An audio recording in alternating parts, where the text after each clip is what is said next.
नमो अरिहंताणं नमो सिद्धाणं नमो आयरियाणं नमो उवज्झायाणं नमो लोये सवसाहूणम् मोक्षमार्गस्य नेतारं भेतारं कर्मभूभृतां ज्ञातारं विश्वतत्त्वानां वन्दे तद्गुणलब्धये वन्दे तद्गुणलब्धये वन्दे तद्गुणलब्धये।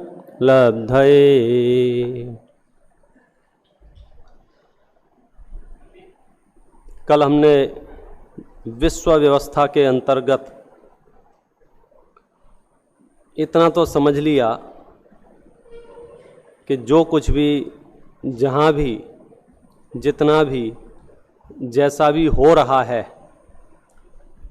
उसमें कोई और तो कारण नहीं है। जो कुछ भी है मेरा ही करा धरा है।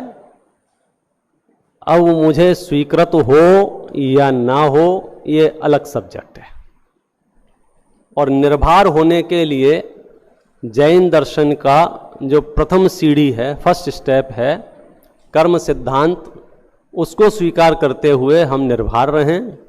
हमारे जीवन में जो कुछ भी घटित हो रहा है उस घटना के लिए किसी और की तरफ देखना, ये सबसे पहली बेवकूफ़ी है। घटना हमारे घर में घटी है, घटना मेरे साथ घटी है और मैं कारण बाहर में खोज रहा हूं। और ये अभ्यास कोई आज का नहीं है। मैं तो देखता हूं जन्म से ही हमें ये ट्रेंड किया जाता है कि तकलीफ आपको हो, दोष हमेशा दूसरों को देना चाहिए। यही हम सीखते सिखाते हुए बड़े हुए हैं। मैं तो ये प्रयोग घर घर में देखता हूं। 1.5-2 साल का बालक घर में चलते चलते भी टेबल से टकरा जाए तो उसकी पढ़ी लिखी मां उठ के आएगी, टेबल को 2 चांटे मारेगी। बताइए इस पूरे एपिसोड में क्या हुआ? गलती किसकी थी? टेबल की थी या बच्चे की थी? ऐसा था क्या कि बच्चा तो सावधानी पूर्वक चल रहा था, टेबल बीच में आ गई? कि टेबल तो जहां थी वहां थी, बच्चा मुंह उठा के चल रहा था। तो बताइए ठुकाई किसकी होना चाहिए थी, टेबल की कि बच्चे की? जोर से बोलो। अरे यार देखो, यहां तो जवाब ये देंगे ठुकाई होनी ही नहीं चाहिए। लेकिन कम से कम टेबल की पिटाई तो नहीं होनी चाहिए थी ना। टेबल का क्या दोष था बताओ? कि थोड़ी बहुत गलती थी उसकी, इतनी सी भी, फिर भी उसे मार पड़ी कि नहीं पड़ी? अच्छा अब क्या हुआ? अब अगली बार फिर वो टेबल से टकराया और उसने जोर से रोना शुरू किया। तब तो मम्मी सामने थी, उठ के चांटा मार दिया था। अब थोड़ी दूर है तो कितनी देर रोएगा? कि जब तक मम्मी आके फिर से 2 चांटे ना मार देगी तब तक उसका रोना चालू रहेगा।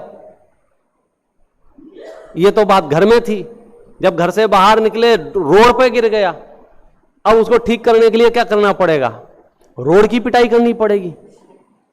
डामर की रोड को 2 चांटे लगाए जा रहे हैं। ये दृश्य हम और आप देखते हैं।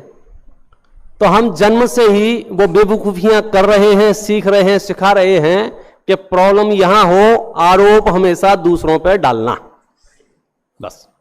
और वो आज तक हमारी वो ट्रेनिंग कंटिन्यू चालू है।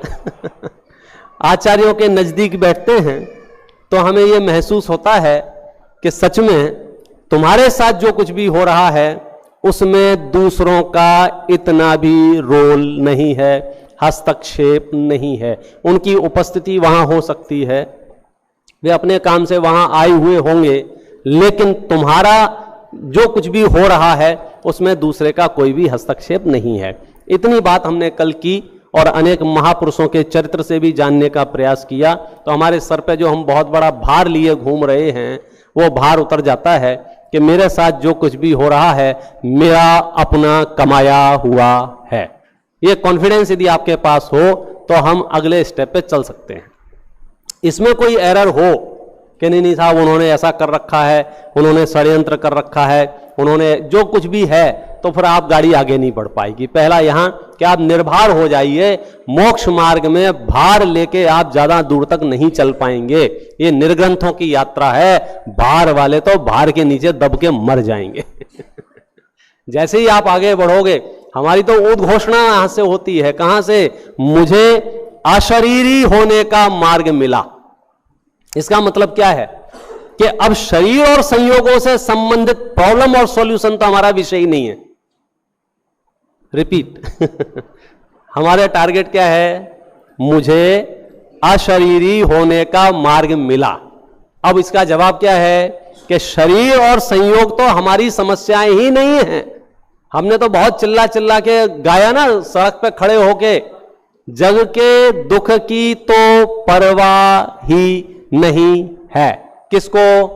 तीर्थंकरों के अनुयायियों को। हमने देखा है, आपने देखा है कि नहीं देखा है? ये जैनियों का सबसे फेमस भजन है, जैनियों का सरकारी भजन। बैंड बाजे वालों को भी याद है भाई साहब, कौन सा? तुमसे लागी लगन ले लो अपनी शरण, पारस प्यारा मेटो मेटो जी संकट। बोलो मेट दे, पहले संकट तो बताओ अपना, फिर हम मेटेंगे। बोलो क्या संकट है? क्या संकट है? संवाद नहीं होगा तो रहस्य नहीं निकलेगा। ये आपने जो भजन गाया, गरम गरम धूप में, चिलचिलाती धूप में, रोड गरम गरम थी, फिर भी आप माइक लगा के चिल्ला चिल्ला के बोल रहे थे। अब किसको सुना रहे थे माइक लगा के? भगवान जाने। लेकिन आप चिल्ला रहे थे। क्या चिल्ला रहे थे? मैटो मैटो जी संकट हमारा। सिंपल प्रश्न पूछा भगवान ने, बेटा तुम्हारा संकट क्या है? आपको आपका संकट पता है कि नहीं पता है? आप यहां आए हैं, कोई प्रॉब्लम थी या नहीं थी? किस किस को प्रॉब्लम थी? यहां आप संकट दूर करने आए हैं कि नहीं आए हैं? इस हॉल का नाम रखवाओ संकट मोचन। लेकिन आपको क्लैरिटी लानी पड़ेगी, संकट का मतलब क्या होता है। तो उस भजन में यह बात कह दी है कि आप, जैसे हमारे जितने भी भजन लिखे गए ना, तो उसकी कुछ लाइनें ऐसी होती हैं डिस्क्लेमर वाली, ताकि मिसअंडरस्टैंडिंग ना हो जाए। जैसे प्रभु पतित पावन एक स्तुति आप सबने पढ़ी होगी, तो उसकी अंतिम लाइन क्या है? जांचू नहीं सुरवास पुनि नरराज परिजन साथ जी। ये डिस्क्लेमर है, भगवान गलत मत समझ लेना। मैं यहां भीख मांगने नहीं आया हूं, दुकान मकान रुपया पैसा सोना चांदी के चक्कर में आपके पास नहीं आया हूं। जांचू नहीं सुरवास पुण्य। जैसे कभी कभी विद्वानों को सेठों से मिलना होता है ना, तो डिस्क्लेमर, टेंशन मत लेना, दान के लिए नहीं आए हैं, नहीं तो भागते हैं। तो ऐसे ऐसे ऐसे भगवान के पास जाके भक्त कहता है, भगवान भीख मांगने नहीं आए हैं आपके पास, वंदे तद्गुण लब्धये। यदि आपका कॉन्फिडेंस मोक्ष मार्गियों का जैसा नहीं होगा तो आपकी मोक्ष मार्ग की यात्रा शुरू नहीं होगी। बात यहां चल रही है कि संकट क्या है। बोलो साहब क्या संकट है? क्या संकट है? तो उस भजन में वो डिस्क्लेमर है, वो एक पंक्ति पढ़ता हूं, फिर अपन आगे बढ़ेंगे। कौन सा?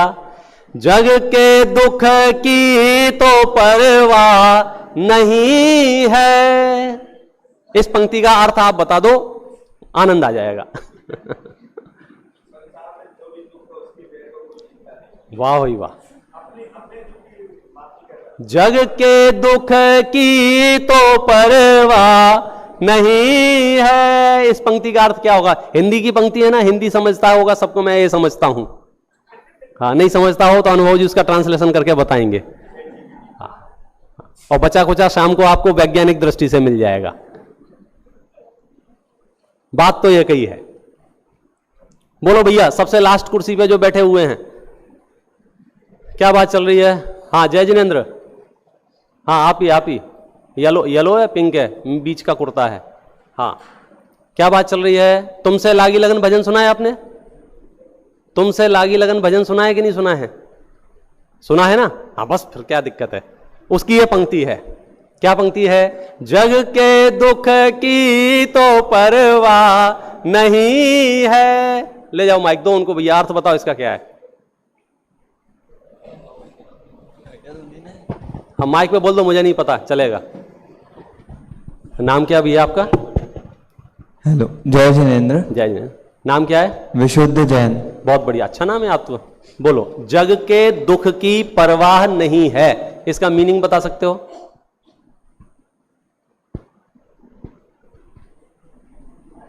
कुछ भी आपके अड़ोसी पड़ोसी बता सकते हैं? पड़ोसी को माइक दे दो, बाजू वाले भाई साहब को माइक दे दो, जो नहीं बोलना चाहते उनको माइक दे दो, जैसे डर रहे हो ना उनको पकड़ा दो। अरे अर्थ तो बताओ, फिर मैं बनवे कैसे चलेगा भाई साहब? आपको रस परिपाक नहीं होगा, रस परिपाक नहीं होगा। हाँ हाँ, चलो भैया, धन्यवाद। ये जो जग है हमारा, हाँ। इससे जो हमारी आत्मा है, इससे इसका कोई मेल नहीं है, कोई संबंध नहीं होता है। तो ये जो दुख होता है वो जो होता है वो शरीर के लिए होता है। इससे हमारी जो है, हमको इससे कोई परवाह नहीं करके हमारे जो मोक्ष मार्ग होता है उसकी तरफ बढ़ना चाहिए। बहुत बढ़िया, तालियां बजा दो।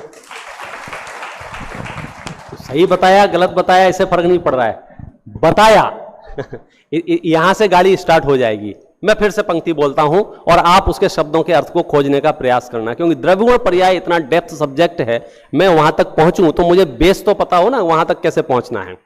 जग के दुख की तो परवाह नहीं है, मुझे जगत के दुखों की तो परवाह ही नहीं है। एक पॉइंट। अगली पंक्ति क्या है? स्वर्ग सुख की भी चाह नहीं है। ये जैनियों की ताकत है भाई साहब, जो ये बोल सकते हैं। अर्थ समझ जाओगे तो हो सकता है आप बोलना बंद कर दो इसका मतलब है कि जगत में जितने प्रकार के दुख पाए जाते हैं, नारकियों के, मनुष्यों के, देवों के, त्रियंचों के, भाई साहब उन दुखों की तो हमको परवाह ही नहीं है, उसकी तो हमको टेंशन ही नहीं है। जैसे हॉस्पिटल गए दिखाने के लिए, हॉस्पिटल का डॉक्टर ने बताया, बोले आपको कैंसर हो गया, हाँ ठीक है, इट्स ओके, उसकी तो हमको परवाह ही नहीं है। ये जगत के दुख हैं, जगत के दुख समझे। बाढ़ आई है, घर पानी में बह गया है, ये क्या है? ये जगत के दुख हैं, जगत के दुख समझे। गाड़ी में जा रहे थे, पलट गई, आधे बचे हैं, आधे चले गए, ये जगत के दुख हैं। जगत में चार गतियां हैं, चार गति का ही संसार नाम है। संसरणम करोति इति संसारः। तो संसार में जो कुछ भी हो रहा है और संसार के जितने भी दुख हैं, बोले उन दुखों की तो हमको परवाह ही नहीं है। आपने गाया कि नहीं गाया भजन अपनी जिंदगी में? कभी गाया ना? तो सब गा दिया है, आज उसे गा लेते हैं जग के दुख की तो परवाह नहीं है। हम तीर्थंकरों के अनुयायी हैं, हम जैन हैं, हम जिन शासन समझते हैं, हमें तीर्थंकरों की वाणी पर भरोसा है, हमने कर्म सिद्धांत का अध्ययन किया है और हमारे चित्त में यह बात बैठ गई है, जहां भी जितने भी जो भी जीव राशि है, अपने अपने पुण्य पाप के अनुसार उन्हें सुख सुविधाएं, दुख सुविधाएं जो भी मिलती हैं, उसमें किसी दूसरे का हस्तक्षेप नहीं है। हम और आप एक काम करते हैं ना, कभी कभी आजकल वो बहुत चलता है, क्या नाम है उसका? डब्बा पार्टी। समझते हो डब्बा पार्टी? ऋषभ भैया, डब्बा पार्टी में क्या होता है? सुना है डब्बा पार्टी? दिल्ली में नहीं चलती आदि जी, ऋषभ जी तो मना कर रहे हैं, बोला हमारे यहां नहीं चलती। अनिल जी, डब्बा पार्टी नहीं चलती? हाँ, ये शॉर्टकट है पिकनिक मनाने वालों का। पहले हम पिकनिक मनाने जाते तो हलवाई करो, फिर उसको सामान दो, फिर उससे बनवाओ, फिर खाओ, बहुत झंझट है। मतलब समझ गए, हमारा काम हो गया पॉटलक पार्टी, हाँ नाम बदल दो, हाँ जो आप समझ गए।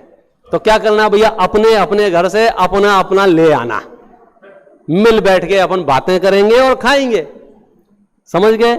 इसका नाम है डिब्बा पार्टी। अपना अपना डिब्बा लाना है, उसका नाम है डिब्बा पार्टी।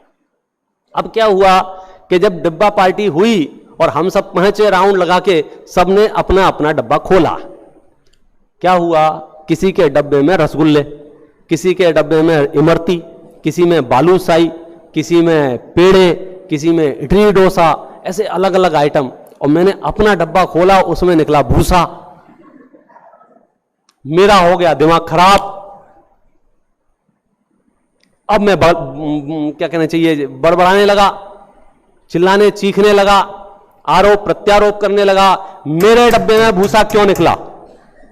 यहां बैठे हुए सब लोग जवाब दो।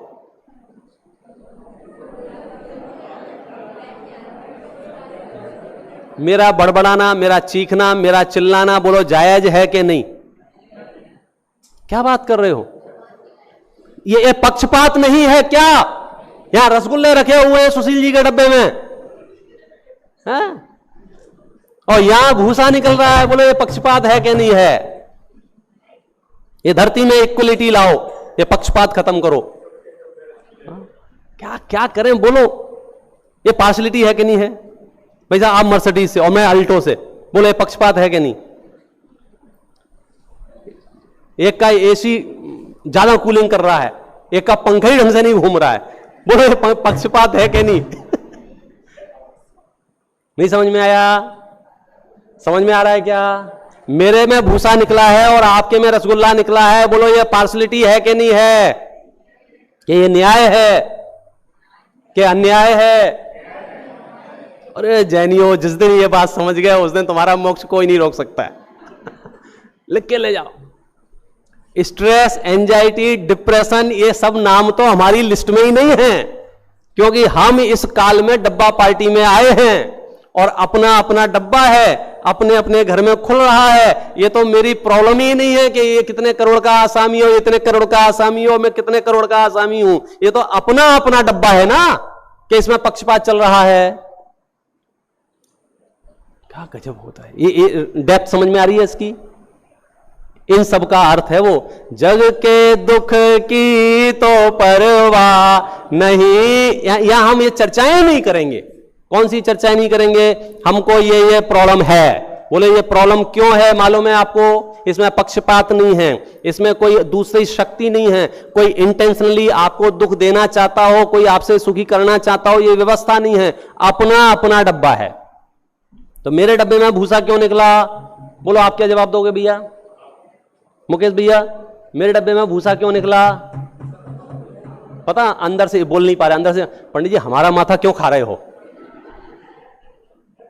आदि जी रियल जवाब यही है ना। मेरा प्रश्न क्या है? मेरे डब्बे में भूसा क्यों निकला? मैं पूरे गांव में दौड़ रहा हूं, सब हर घर में घंटी बजा के पूछ रहा हूं मेरे डब्बे में भूसा क्यों निकला? बोलो बेटा, पता है आपको? हाँ मेरे भाई साहब, प्रश्न ख्याल में आता है? मेरे डब्बे में भूसा क्यों निकला है? बोलो पहाड़िया जी। बोले पंडित जी करा धरा तुम्हारा है और दिमाग हमारा खा रहे हो। जिनके में रसगुल्ला निकला है वो सुबह 4 बजे उठे हैं, आप समझे, उन्हें व्यायाम की है, कुछ गलाया है, भिगोया है, सेका है, उबाला, जो भी किया है। ऐसे ही आ गया है कि रसगुल्ला वहां, ऐसे ही सब कुछ आ गया है, हेतु ख्याल में आ गया ना। अच्छा, मेरी समस्या ये कम थी कि मेरे में भूसा है, इससे ज्यादा समस्या ये थी सुशील जी के डब्बे में रसगुल्ला क्यों है।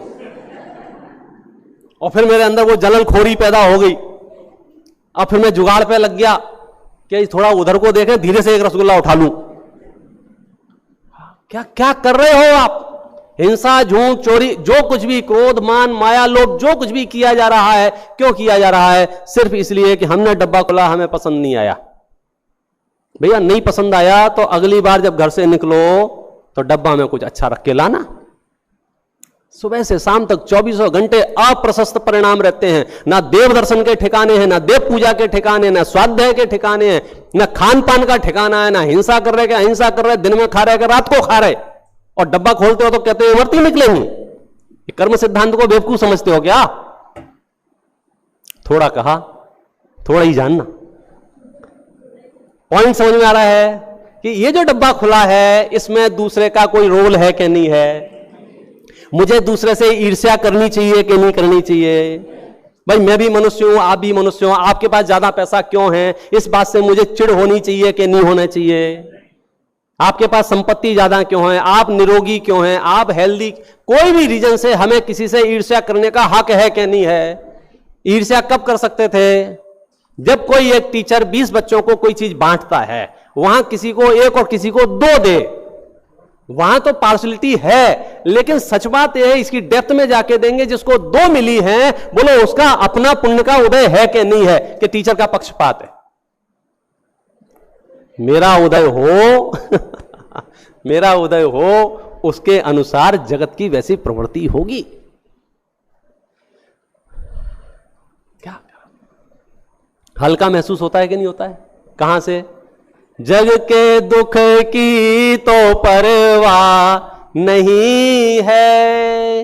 रीजन जरूर ध्यान रखना, क्यों नहीं है। ऐसे ही मत बोल देना ऊपर ऊपर से, नहीं साहब हमें कुछ परवाह नहीं, हमें कुछ परवाह नहीं, हमें कुछ परवाह नहीं है। क्या हम झूठ बोलने में बहुत एक्सपर्ट हो गए ना? घर में जूते खा के भी निकल रहे होंगे, बाहर कोई पूछेगा कैसे हैं साहब, आई एम फाइन। तो ये पैटर्न नहीं। अब आत्ममंथन का समय है, आप खुद सोचो आप कैसा फील करते हैं। और मैं फिर से दोहराऊंगा कि आप जो अभी अच्छा फील कर रहे हैं, ये तात्विक अच्छा फील कर रहे हैं, श्रद्धान में अच्छा फील कर रहे हैं, ज्ञान में अच्छा फील कर रहे हैं, या सिर्फ पुण्य के उदय की जो सुगंधी है उससे अच्छा फील कर रहे हैं? क्योंकि यदि पुण्य के उदय की सुगंधी से अच्छा फील कर रहे होंगे तो ये तो पर्याय है, ये पलट जाएगी। कल जब पाप का उदय आएगा तब आप क्या करोगे ये बताओ। हमारा जो अभी हैप्पीनेस है ये किस वजह से है? स्वास्थ्य अच्छा है, पंखे चल रहे हैं, लाइट आ रही है, लोग गुड बिहेव कर रहे हैं, इसलिए हम खुश हैं। तो सच कहता हूं, खुश नहीं हैं, आप एक ट्रैप में फंस चुके हैं। जिस दिन लोग गुड बिहेव नहीं करेंगे, जिस दिन पंखा नहीं चलेगा, जिस दिन शरीर में रोग होंगे, उस दिन आप छटपटाओगे।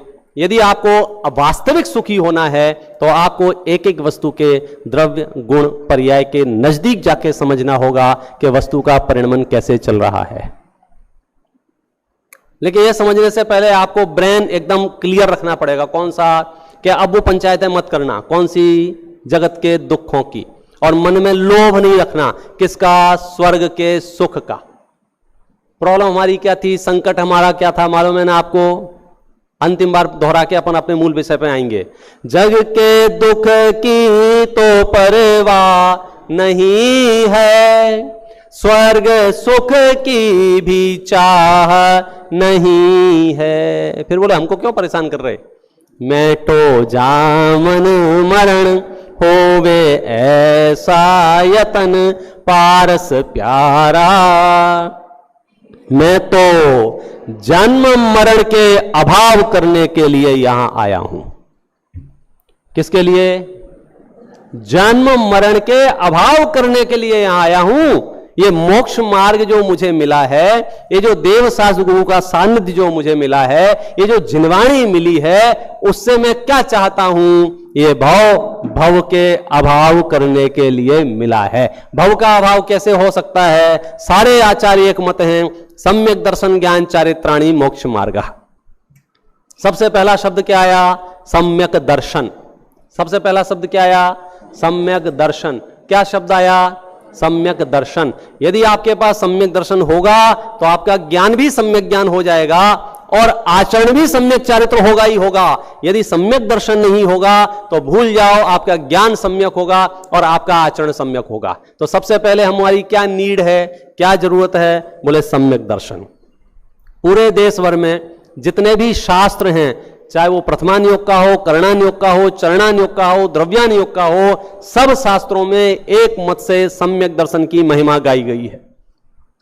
एक मत से हर शास्त्र में, और उस लेवल की गाई गई है जिसकी हम कल्पना नहीं कर सकते। भगवती आराधना में तो ये लिखा है कि एक तरफ 3 लोक का राज्य आपको मिले। कितना? तुम तो 4 मंजिले के मकान में ही बहरा रहे हो, तो 3 लोक का राज्य क्या होता है? आप सुनिए, 3 लोक का मकान आपको मिले, 3 लोक का राज्य आपको मिले, और दूसरी तरफ आपको सम्यक दर्शन मिले। बोलो क्या लेना चाहिए? याद रखना याद रखना कि सम्यक दर्शन लेना चाहिए। क्यों भैया? क्योंकि सम्यक दर्शन अनंतानंत काल के लिए है। ये राजपाट का कोई ठिकाने हैं क्या यार? कहां तो फिर 12 भावनाएं हम पढ़ ही बड़े हुए ना। कहां गए चक्री जिन जीता भरत खंड सारा, कहां गए वे राम और लक्ष्मण जिन रावण मारा। लंबी लिस्ट है उसकी। रत्नगण श्रावकाचार्य में कहते हैं सम्यक के समान इस धरती पर दूसरा कोई है नहीं। अरे भाई साहब, ओरिजिनल सम्यक दर्शन जो है, चैतन्य की अनुभूति वाला, शुद्धात्मा की प्रतीति वाला, अतीन्द्रिय सुख के आनंद वाला, उसकी महिमा तो हम क्या कहें, उसके साइड इफेक्ट इतने हैं कि यदि आपके पास सम्यक दर्शन है तो जो छोटी छोटी चिल्लर समस्याएं लिए घूम रहे हो वे तो ऐसे ही खत्म हो जाती हैं। रत्नगण श्रावकाचार्य का पद है, मित्रों जो सम्यक दर्शन से शुद्ध दृष्टि हो जाते हैं, क्या कहा, मित्रों सम्यक दर्शन से शुद्ध दृष्टि हो जाते हैं, नारक त्रियंच षड स्त्रीपन कभी नहीं वो पाते हैं। समझ में आया? यदि आपके पास सम्यक दर्शन है, गारंटी है नरक नहीं जाओगे, गारंटी है त्रियंच गति में नहीं जाओगे। लिस्ट बता रहे हैं आपको। मित्रों जो सम्यक दर्शन से शुद्ध दृष्टि हो जाते हैं, नारक त्रियंच षड स्त्रीपन कभी नहीं वो पाते हैं। गजब हो गया।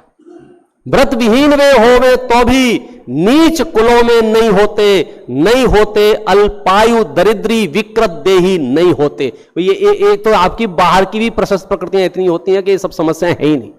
किसको?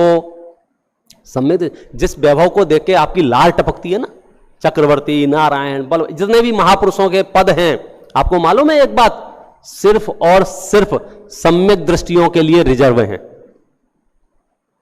मिथ्या दृष्टियों को नहीं मिलते हैं ये पद।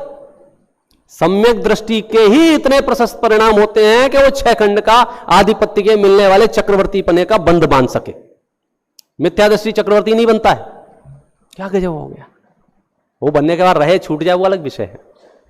मतलब इतने इस स्तर का प्रशस्त भाव कब उत्पन्न होता है? जब आपका दिमाग ठंडा हो। और दिमाग ठंडा कब रहता है? जब सम्यक दर्शन हो। और सम्यक दर्शन कब होगा? जब हमें द्रव्य गुण पर्याय का यथार्थ स्वरूप पता होगा। सम्यक दर्शन का मतलब क्या होता है मालूम? टोडरमल जी ने आधी लाइन में सम्यक दर्शन का स्वरूप बताया। बड़ा बढ़िया शब्द है। सिर्फ इतना लिखा है कि सम्यक दृष्टि का मतलब क्या है, कि सम्यक दर्शन कहते किसे हैं? तो बोले कि मिथ्या दर्शन से उल्टा सम्यक दर्शन होता है और सम्यक दर्शन से उल्टा मिथ्या दर्शन, दोनों प्रतिपक्षी है ना। तो बोले मिथ्या दर्शन में क्या होता है? जैसा है वैसा मानता नहीं है और जैसा मानता है वैसा है नहीं। क्या बोला?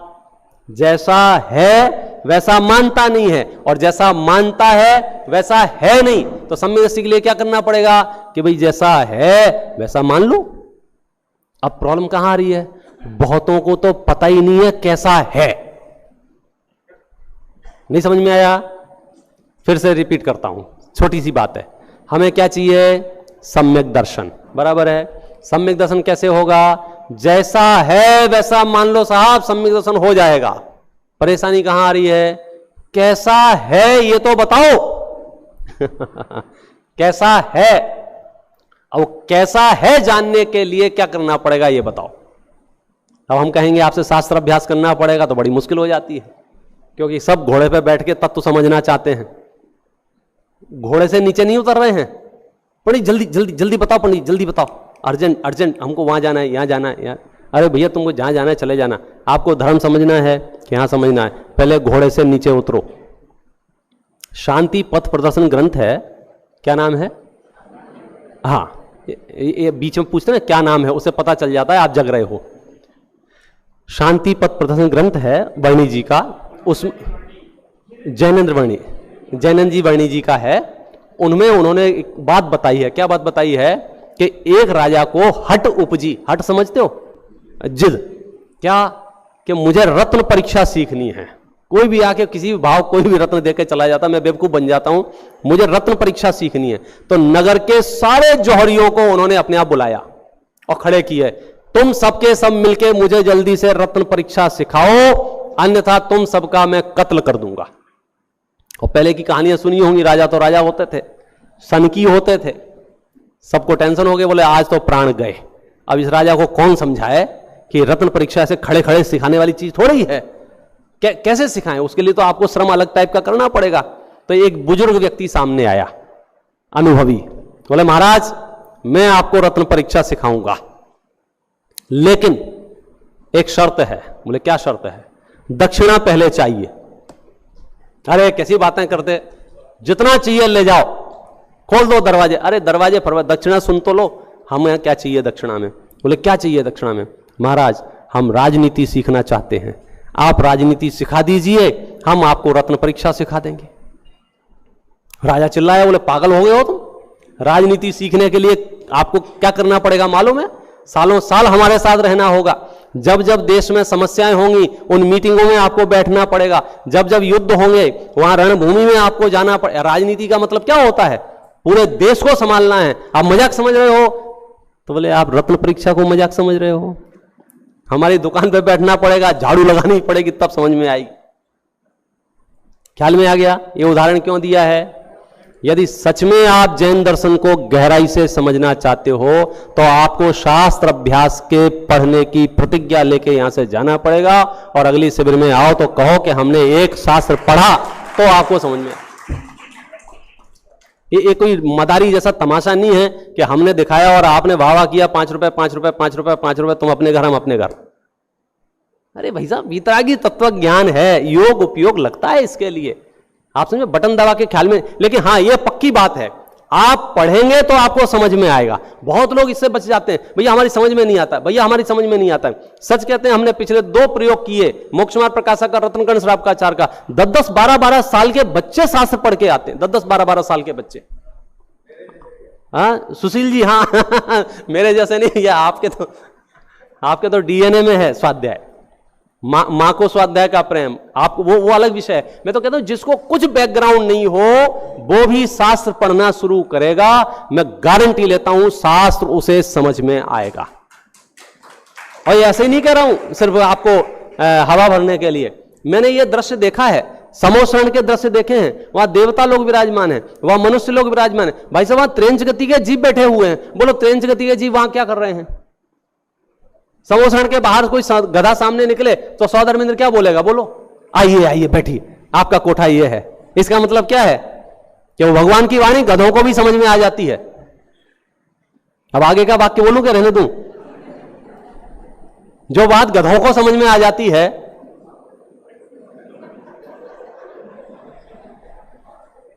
आप कैसे कह सकते हैं? आपने अपने आप को बहुत अंडर एस्टिमेट किया है, बहुत अंडर एस्टिमेट किया है। शास्त्र समझ में नहीं आएंगे, शास्त्र समझ में नहीं आएंगे, शास्त्र यदि आपको समझ में नहीं आएंगे तो आपका भला नहीं हो सकता। लिख के ले जाओ, क्योंकि आप अपने उपलब्ध ज्ञान को इतना ज्यादा समझ रहे हो कि कभी भी कहीं से शास्त्रार्थ करने के लिए खड़े हो जाते हो। लेकिन शास्त्रार्थ का नियम यह है कि आपको शास्त्र का कुछ पता है कि नहीं पता है, तब शास्त्रार्थ संभव है।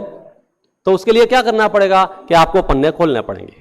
तो आपको नहीं समझ में आया तो थोड़ी देर बाद बताऊंगा, चलती ट्रेन में चढ़ जाओ, आप पढ़ाई कर लेंगे। अभी हम बात करते हैं, जब शास्त्र के नजदीक गए तो आचार्य ने कहा कि आपको और कुछ पता हो या ना पता हो, ये 3 शब्दों का परिचय आपको जरूर होना चाहिए। पहला द्रव्य, दूसरा गुण, तीसरा पर्याय। पहला, दूसरा, तीसरा, पहला, दूसरा, तीसरा, तीनों एक साथ बोल के बताओ। द्रव्य, गुण, पर्याय। भाई ये शब्द यदि आप उसके भाव समझ गए तो पूरा विश्व आपको समझ में आ जाएगा, क्योंकि जहां भी नजर डालोगे द्रव्य गुण पर्याय के अलावा कुछ है ही नहीं। जहां भी पूरे विश्व के चप्पे चप्पे कोने कोने में द्रव्य गुण पर्याय की व्यवस्था चल रही है, यदि वो हमारे ख्याल में आ गई तो हमारे सब कुछ ख्याल में आ जाएगा। चलिए, द्रव्य किसे कहते हैं? कौन बताएगा? सिर्फ हैंड रेज कीजिए। द्रव्य किसे कहते हैं, इसके लिए हैंड रेज कीजिए, और हम उनसे पूछेंगे जो हैंड रेज नहीं करेंगे। क्योंकि ये तो भाई साहब जैनियों की पाठशाला की पहला पाठ है। आपको याद हो तो पहले पीले करके लघु जैन सिद्धांत प्रवेशिका चलती थी जगह जगह पाठशालाओं में। सबसे पहला पाठ है विश्व किसे कहते हैं, बराबर है? 6 द्रव्यों के समूह को विश्व कहते हैं। फिर प्रश्न था द्रव्य किसे कहते हैं? बोलो। बहुत बढ़िया। द्रव्य किसे कहते हैं? गुणों के समूह को द्रव्य कहते हैं। क्या कहा? क्या कहा? क्या कहा? क्या कहा? गुणों के समूह को क्या कहते हैं? द्रव्य। आप द्रव्य हैं क्या नहीं हैं? इसका मतलब आप गुणों के समूह हैं क्या दुर्गुणों के समूह हैं? क्लियर कर लेना। ये जो वस्तु है, बोलो ये द्रव्य है क्या नहीं है? है। क्यों है? क्योंकि ये गुणों का समूह है क्या नहीं है? ये गुणों का, इसमें क्या गुण हैं? मेरे अंदर तो गुण हैं, इसके अंदर गुण हैं क्या नहीं है? इस विश्व में जितने भी पदार्थ हैं जिन पदार्थों को हम अभी यहां द्रव्य कह रहे हैं, उन्हें द्रव्य क्यों कहा जा रहा है? क्योंकि वे सब गुणों के समूह हैं। गुणों के समूह है माने अगर द्रव्य के अंदर झांक के देखोगे तो आपको गुण गुण गुण गुण गुण गुण गुण गुण गुण गुण गुण गुण ही गुण भरे पड़े हैं। एक एक द्रव्य के अंदर कितने मालूम है? अनंत अनंत गुण भरे पड़े हैं। कितने? अनंत अनंत। हां, ये जरूर है, कुछ सामान्य गुण हैं, कुछ विशेष गुण हैं। सामान्य माने कॉमन, विशेष माने स्पेशल। जब कॉमन गुणों की हम बात करेंगे तो जितने भी द्रव्य इस धरती पर हैं वे सब में पाए जाएंगे, वो सामान्य गुण हैं, और कुछ में विशेष गुण हैं। सामान्य गुण और विशेष गुणों में अंतर क्या है? यही अंतर है कि जो सब में पाए जाते हैं वे सामान्य हैं, जो किसी किसी में पाए जाते हैं वो विशेष हैं। सामान्य गुण कितने होते हैं मालूम है किसी को? कितने होते हैं? 6 होते हैं सामान्य गुण। तो असंख्यात, अनंत। देखो जैनियों का हिसाब किताब जो बही खाता है ना, वो 200-500 में तो चलता ही नहीं है। अब होलसेल वाले हैं। एक एक द्रव्य के अंदर अनंत अनंत गुण हैं, अनंत अनंत गुण। क्योंकि द्रव्य कहते ही उसे हैं जो गुणों का समूह हो। मुख्य रूप से जातीय अपेक्षा से हमने 6 द्रव्यों के नाम पढ़े। अभी द्रव्य संग्रह विधान चल रहा है ना, बराबर है ना? तो आपने नाम पढ़ लिए होंगे। कौन कौन से? जीव, उद्गल, धर्म, अधर्म, आकाश, काल। इस सभा में ऐसा कौन है जिसे 6 द्रव्यों के नाम याद नहीं है? कोई है ऐसा? सबको याद है? सबको याद है? बोलो भाई साहब, पीछे से बोलो, नाम बताओ 6 द्रव्यों के। भैया आप बताओ, कोई भी बताओ बीच में से। और पीछे, और पीछे। हाँ, आपके बाजू वाले। हाँ, आपके सामने वाले। और आगे। आप ऐसे हाथ रख दो जिसके ऊपर उसे बताना पड़ेगा, ऐसे टच कर दो सामने। हाँ, जीव, उद्गल, धर्म, अधर्म, आकाश, काल। ये क्या है? ये द्रव्य हैं। ये द्रव्य क्यों हैं? क्योंकि ये गुणों के समूह हैं। आप समझना ये बात। जब हम एक नेक्स्ट टू नेक्स्ट आगे बढ़ेंगे तो आपको फील आएगा कि हम कितने पावरफुल हैं। अननेसेसरी हमने अपने आप को ऐसे किस दुनिया में ले जाके खड़ा कर दिया, भगवान जाने। चलिए, ये द्रव्य हैं। क्यों द्रव्य हैं? क्योंकि गुणों के समूह को द्रव्य कहते हैं। फिर बात आएंगी गुण किसे कहते हैं। कौन बताएगा डेफिनेशन? ऋषभ भैया गुण की डेफिनेशन बताओगे? आपके आगे आदिश भैया, आपको तो बतानी पड़ेगी, नहीं तो हम सस्पेंड कर देंगे। गुण किसे कहते हैं? हाँ जी पहाड़िया जी, गुण किसे? गुण नहीं, भोजनालय वाला। गुण किसे कहते हैं? बोलो सेठी जी।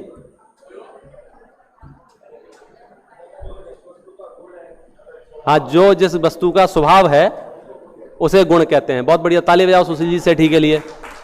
हाँ, और अच्छी परिभाषा इससे बढ़िया कौन बताएगा? उसके लिए इनसे ज्यादा तालियां बजवाएंगे। गुण किसे कहते हैं? ये देखो, ये बेसिक फार्मूला है, theory plus practical. Without theory practical संभव नहीं है। यदि हम आगम की मूलभूत परिभाषाएं, आगम के मूलभूत शब्दों से अपरिचित रहेंगे, जिंदगी भर माथा मारते रहोगे, आपको वस्तु स्वरूप का जो आनंद आना चाहिए वो कैसे आएगा? आप बताओ। केवली की वाणी पर भरोसा करने का नाम सम्यक दर्शन है ना, जिन सूत्रों के श्रद्धान का नाम सम्यक दर्शन है। तो द्रव्य गुण पर्याय इन 3 की चर्चा चल रही है। तो पहला काम है हमें तीनों की डेफिनेशन पता होना चाहिए, ताकि हम आगे डिस्कशन कर सकें, निचोड़ निकाल सकें, सार उसका ढूंढ सकें। द्रव्य हमें पता चल गया, गुणों के समूह को द्रव्य कहते हैं। जहां जहां बहुत सारे गुण दिखाई दें आप घोषणा कर देना यह द्रव्य होगा। कौन सा होगा हमें नहीं पता, लेकिन द्रव्य जरूर होगा। गुण है ना, इसलिए उसमें द्रव्य पना आ गया। अब बात चल रही है गुण किसे कहते हैं। बोलिए साहब। पहुंचा कहां है क्या? हाँ, अब क्लास में थोड़ा मजा आया। और सिर्फ 2 घंटे की चलेगी ये क्लास, पूरा द्रव्य गुण पर्याय हो ही जाएगा आज। जो द्रव्य के संपूर्ण भागों में संपूर्ण अवस्था में रहता है उसे गुण कहते हैं। माँ जी के लिए बहुत जोरदार तालियां बजाओ। ये वाली परिभाषा किस किस को याद है? बहुत बढ़िया, इसमें सब कुछ आ गया।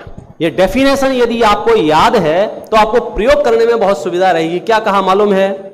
जो द्रव्य के संपूर्ण भागों में और उसकी संपूर्ण अवस्थाओं में पाया जाए उसे क्या कहते हैं? गुण कहते हैं। मतलब समझे आपके?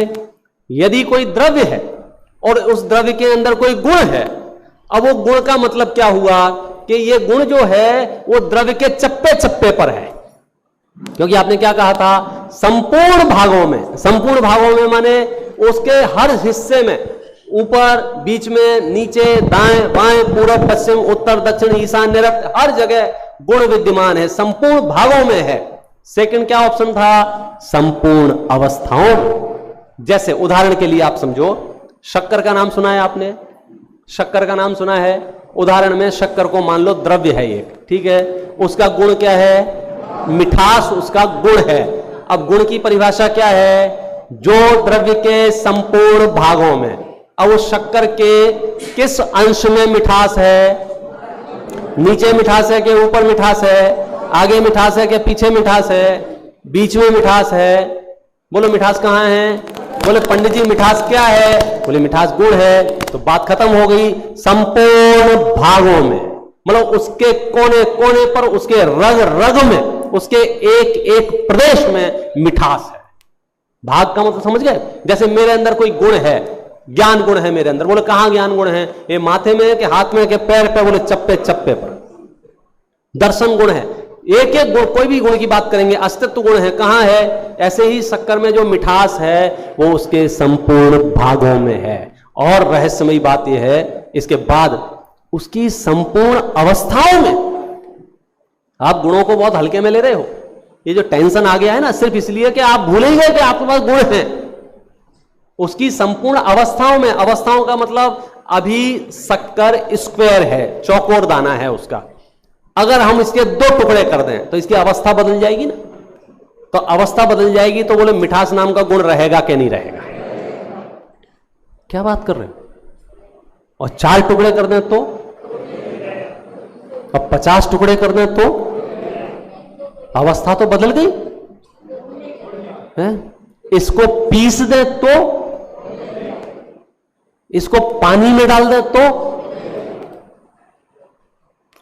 होश और हवास में बोलना, क्योंकि इतनी ही अवस्थाएं आपकी करेंगे और आपके मुंह से कहलवाएंगे कि हमारा कुछ नहीं बिगड़ा। क्योंकि यदि आप फील कर पा रहे होंगे कि हम गुणवान हैं, तो यदि आप द्रव्य हैं तो गुण है, गुण है तो मतलब तो बताओ गुण का। गुण किसे कहते हैं? जो द्रव्य के संपूर्ण भागों में और उसकी संपूर्ण अवस्थाओं में पाया जाए उसे गुण कहते हैं। बराबर है? तो गुण कैसा होता है? संपूर्णता लिए हुए होता है और हर हाल में रहने वाला होता है। शक्कर का यदि मिठास गुण है, अब आप शक्कर की कोई भी अवस्था बनाओ, उसकी कैसी भी शक्ल बनाओ, उसको किसी भी फॉर्म में रखो, उसे पिसा हुआ रखो, उसे चाशनी के रूप में रखो, उसकी कोई भी अवस्था हो, बोलो उसमें मिठास गुण विद्यमान रहेगा कि नहीं रहेगा? अनंत गुणों का जब भरोसा आपको होगा तब होगा। आपको एक गुण का भी भरोसा हो जाए तो आप नाचने लग जाओगे। आप द्रव्य हो कि नहीं हो? हाँ या ना? हाँ, ठीक है। आपके पास गुण है कि नहीं है? हाँ। चलो एक आध गुणों का नाम बताओ। सामान्य गुण थे, विशेष गुण थे। सामान्य गुणों के पहले गुण का नाम क्या है मालूम है आपको? क्या नाम है? क्या नाम है?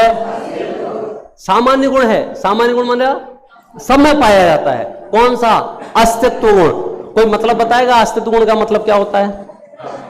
डेफिनेशन शास्त्र की रटी हुई परिभाषा चाहिए मुझे। कोई हाँ एक जना बोलो ख्याल में आएगा। कहां लाओ माइक पहुंचाओ, आवाज यहां तक नहीं आती है। अगली बार से अपना अपना माइक लेके आना, टाइम बचेगा। हाँ बोलो भैया, आप तो जोर से बोल सकते हो। दो माइक तो मजा आ जाता है। ऐसे जवान आदमी लोग बोलते हैं ना ये परिभाषाएं शास्त्र की।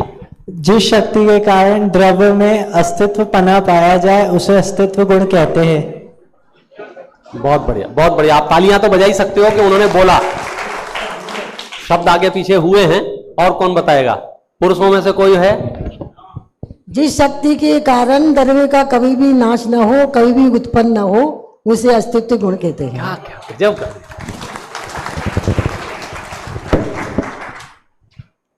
पता चला क्या बोला? अस्तित्व गुण माने वो पावर, वो शक्ति, वो सामर्थ्य, वो ताकत जिसके कारण से द्रव्य का कभी नाश नहीं हो सकता है। क्या बात कर रहे हो आदिश जी? आप द्रव्य हैं? हां। आपके अंदर गुण हैं? हां। अनंत गुण हैं? हां। अभी सिर्फ एक गुण की बात चल रही है। वो एक गुण कितना पावरफुल है मालूम है? जिस शक्ति के कारण द्रव्य का कभी नाश नहीं होता है। किसके कारण? उसे अस्तित्व गुण कहते हैं। आप अपना अस्तित्व गुण साथ में लाए हो या घर रख के आए हो? अब यहां जमीन फटेगी तो आपका अस्तित्व गुण चला जाएगा कि बना रहेगा? आपका नाश होगा कि नहीं होगा? क्या बात कर रहे हो? आपको कैंसर होगा, आपका नाश होगा कि नहीं होगा? आपका मकान पानी में बह जाएगा, आपका नाश होगा कि नहीं होगा? आपने इकट्ठा किया हुआ धन गायब हो जाएगा, आपका नाश होगा कि नहीं होगा? क्या बात कर रहे हो? क्यों? क्योंकि आपने गुण की परिभाषा नहीं पढ़ी क्या? जो आत्मा के संपूर्ण प्रदेशों में और उसकी संपूर्ण अवस्थाओं में पाया जाए उसे गुण कहते हैं, और अस्तित्व मेरा गुण है। अब आपका कॉन्फिडेंस ज्ञानियों वाला कॉन्फिडेंस है। फिर आपको फर्क नहीं पड़ रहा है सामायिक महल में हो रही है या शमशान घाट में हो रही है, क्योंकि मैं तो अपने अस्तित्व से जिंदा हूं, किसी के रहमो करम से नहीं। इंडिपेंडेंट डे तो तब मनाया जाएगा जब आपको आपके गुणों का परिचय होगा। आप सोचो, एक गुण इतना पावरफुल है, अब आपको कोई भयानक से भयानक परिस्थिति बेचैनी पैदा कर सकती है कि नहीं कर सकती? मैं आप खिड़की में झांक के देखो, उधर से सुनामी आ रही है, बोलो वो सुनामी आपके अस्तित्व गुण का नाश कर सकती है कि नहीं कर सकती? क्या बात कर रहे हो? आपकी सत्ता का नाश करने में समर्थ नहीं है।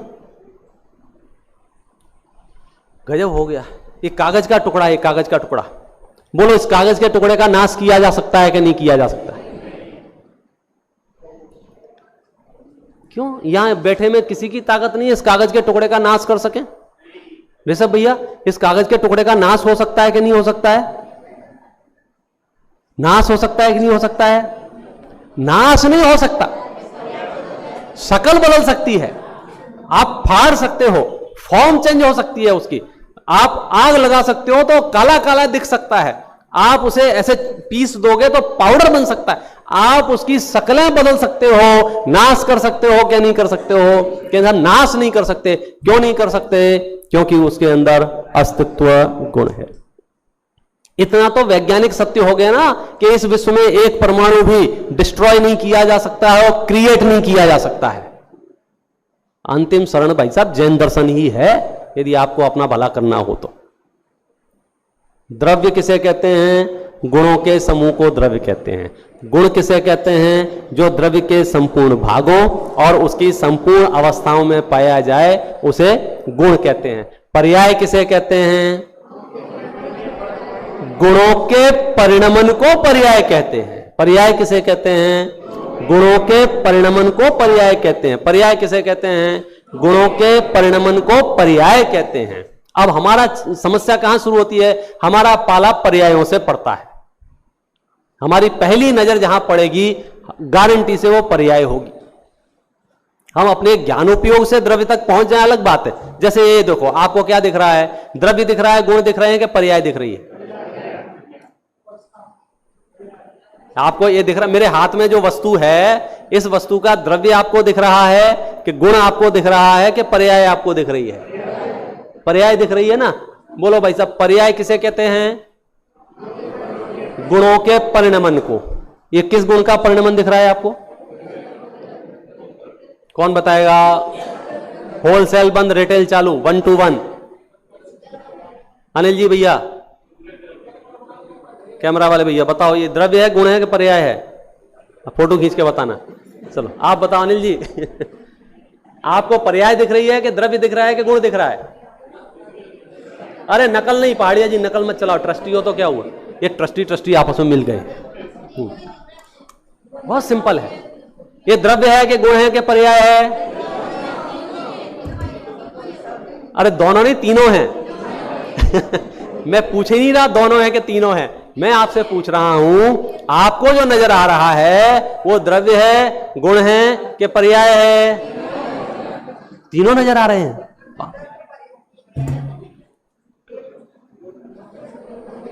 बोलो भैया अभिषेक जी, आपको क्या नजर आ रहा है, द्रव्य गुण पर्याय? अभी आपको क्या दिख रहा है? द्रव्य गुण पर्याय, पर्याय दिख रही है ना?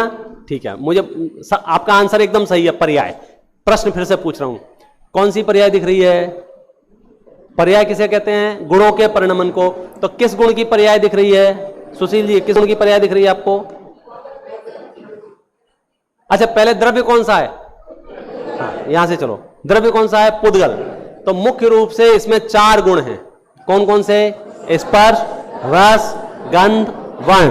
कौन से गुण हैं? 4। स्पर्श, रस, गंध, वर्ण। स्पर्श माने छू के जान सकते हैं, रस माने चख के जान सकते हैं, गंध माने सूंघ के ज्ञान कर सकते हैं, और वर्ण माने देख के बता सकते हैं। बराबर है? तो आपने इतनी दूर से कौन सी इंद्री का उपयोग किया? आपने इतनी दूर से किस इंद्री का उपयोग किया?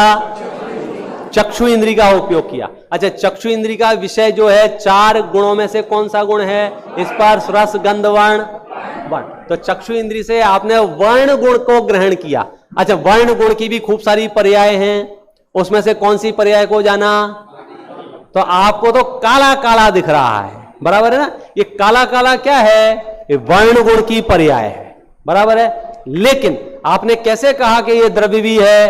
क्योंकि भाई साहब ये पर्याय कहां होती हैं? गुणों में। गुण कहां होते हैं? द्रव्य में। इसलिए पर्याय के आधार से भी हमने क्या सिद्ध किया? ये एक द्रव्य है। अच्छा, इन सब चर्चाओं से हम करना क्या चाहते हैं? लाभ क्या लेना चाहते हैं? कि हम ये महसूस करना चाहते हैं कि द्रव्य, गुण, पर्याय का जैसा स्वरूप है वैसा हम जान लेवें और वैसा हम मान लेवें। अब हो क्या रहा है, जिसमें जितनी धरती पे जितनी वस्तुएं हैं उसके 2 पक्ष बनेंगे सिर्फ, मुख्य रूप से एक द्रव्य पक्ष, एक पर्याय पक्ष। हमें यदि निराकुल रहना है तो हमें दोनों का नेचर समझना होगा, द्रव्य का नेचर और पर्याय का नेचर, द्रव्य का स्वभाव, पर्याय का स्वभाव। हमारे साथ प्रॉब्लम क्या हो रही है? हम वस्तुओं को जानते हैं, सीखते हैं, समझते हैं, पर्याय को द्रव्य मान लेते हैं, द्रव्य को पर्याय मान लेते हैं। इतनी सी कार्यक्रम चल रही है। प्रयोग करके बताने की कोशिश करता हूं कैसे कैसे। पर्याय नित्य है क्या अनित्य है? पर्याय नित्य है या अनित्य है? उदाहरण से एक 2 साल का बालक हमको आज यहां मिला, बातचीत हुई, परिचय हुआ, समझाया। 18 साल बाद फिर वो बालक मिला, जब वो बालक 20 साल का हो गया था। बराबर है? मेरा छोटा सा प्रश्न ये है, ये बालक वही है या दूसरा है? वही है या दूसरा है? कमाल करते हो, वो 3 फीट का था, ये 6 फीट का है। वो 20 किलो का था, ये 60 किलो का है। वो गोरा गोरा था, ये धूप में काला पड़ गया है। बोलो, ये वही है कि दूसरा है? तो आपको वो पक्ष खड़े करने पड़ेंगे। पंडित जी, द्रव्य वही है, पर्याय दूसरी है। ख्याल में आया? क्या हुआ पंडित जी? वही। अच्छा, वो खुद भी कह रहा मैं ही हूं वो, मैं ही हूं वो। नहीं बेटा, तुम नहीं हो सकते हो, क्योंकि वो तो इतना सा था, तुम इतने हो। नहीं पंडित जी, मैं ही हूं, मैं ही हूं। ये जो मैं ही हूं, ये आवाज कहां से आ रही है? ये द्रव्य की ओर से आवाज आ रही है। और वो तुम नहीं हो, वो तुम नहीं हो, वो तुम नहीं हो, वो तुम नहीं हो, ये आवाज कहां से आ रही है? द्रव्य रूप कर सार्वथिर, परिजय थिर है कौन? द्रव्य दृष्टि पालको, परिजय में करी गौन। अब हमारे ज्ञान में जब भी हम कुछ देखें माने ज्ञान का विषय बनाएं, तो वहां द्रव्य पक्ष, पर्याय पक्ष, द्रव्य पक्ष, पर्याय पक्ष। पर्याय स्थिर रहती नहीं है, द्रव्य का नाश होता नहीं है। हमारी मुश्किल क्या है, पर्यायों को स्थिर रखना चाहते हैं और द्रव्य से घबराते हैं। विषय घबराहट का है ही नहीं। बोलो बलून आप खरीद के लाए, बलून आप खरीद के लाए और फूट गया, किसको कंप्लेन करेंगे? क्यों नहीं करेंगे? बलून फूट गया, आप कंप्लेन क्यों नहीं करेंगे? 2 साल के बच्चे को बलून दिलवा दिया, बच्चा खुश हुआ, 5 मिनट बाद बलून फूट गया, अब बच्चा रो रहा है और आप नहीं रो रहे हैं। बोलो क्यों? क्योंकि आप बलून के नेचर को समझते हैं। क्या समझते हैं? भैया ये बलून तो होता ही इसके लिए है, बराबर है। अब बलून की जगह में एक कार खरीद कर देता हूं कि अपन कार लेके आए और 2 दिन बाद फटाक आवाज आई और वो उसका टोटल हो गई, खत्म। अब क्या हुआ? अब हम छटपटा रहे हैं, आचार्यों से पूछ रहे हैं, ज्ञानियों से पूछ रहे हैं, आचार्य मुस्कुरा रहे हैं, भैया ये तो बलून था ये तो फूटना ही था। हमारे आग्रह क्या कह रहे हैं? ऐसा कैसे हो गया, ऐसे कैसे हो गया? हम द्रव्य गुण पर्याय से सिर्फ ये सीख सकते हैं कि जो परिवर्तन हो रहा है वो पर्यायों में हो रहा है, द्रव्य में परिवर्तन नहीं हो रहा है। पर्यायों का परिवर्तन रुक नहीं सकता है। तीर्थंकर जैसे द्रव्य भी पर्यायों के परिवर्तन को रोक नहीं सकते हैं। और हमारे पूरे विश्व में जो ऊर्जाएं खर्च हो रही हैं, पर्यायों के परिवर्तन को रोकने की ऊर्जाएं खर्च हो रही हैं। वहां ये प्लान किए बैठे हैं कि हम इस पर्याय में आ गए, हमको इस पर्याय से नहीं जाना है, हमको इस पर्याय से नहीं जाना है। आचार्य क्या कह रहे हैं? नहीं भैया जाना तो पड़ेगा। ये जो है ना, ये जो प्रॉपर्टी है, ये कैसी प्रॉपर्टी है? ये तो किराए का घर है भाई साहब, कि आपका अपना है किराए का घर समझते हो? रेंट भरना पड़ता है ना, तो आप रेंट भरते हो कि नहीं भरते हो? एवरी डे जिस दिन आपने रेंट इसका मिस कर दिया उस दिन ये नखरे बताता है कि नहीं बताता है? तो ये खाली करके जाना है कि नहीं जाना है? दिक्कत कहां आ रही है? नहीं नहीं नहीं नहीं नहीं नहीं नहीं, ये पर्यायों में जो अपनापन पैदा हुआ है, इसी से 4 गतियां खड़ी हुई है। युगल जी साहब ने एक पंक्ति में सब कुछ कह दिया है। रही क्षण का पर्याय की प्रीत, क्षम्य कैसे हो ये अपराध, प्रकृति की यही सनातन रीत, अतः जड़ कर्मों की जंजीर, पड़ी मेरे सर्वात्म प्रदेश, और फिर नरक निगोदों बीच, हुए सब निर्णय हे सर्वेश, घटा घन विपदा की वर्षी, कि टूटी शंपा मेरे शीश, नरक में पारद सातन टूक, निगोदों मध्य अनंती मीच, करें क्या स्वर्ग सुखों की बात, वहां की कैसी अद्भुत टेव, अंत में बिलखे 6 मास, कहें हम कैसे उसको देव। बोलो, ये सारा का सारा संसार सिर्फ पर्याय की प्रीति से खड़ा हुआ है। आज हमने सामान्य शब्दों का परिचय किया है। अगले सेशन में हम इसके अंदर प्रवेश करेंगे और अपने संसार का अभाव करके स्वयं तक पहुंचे, इसका पुरुषार्थ करेंगे। ओम नमः शिवाय।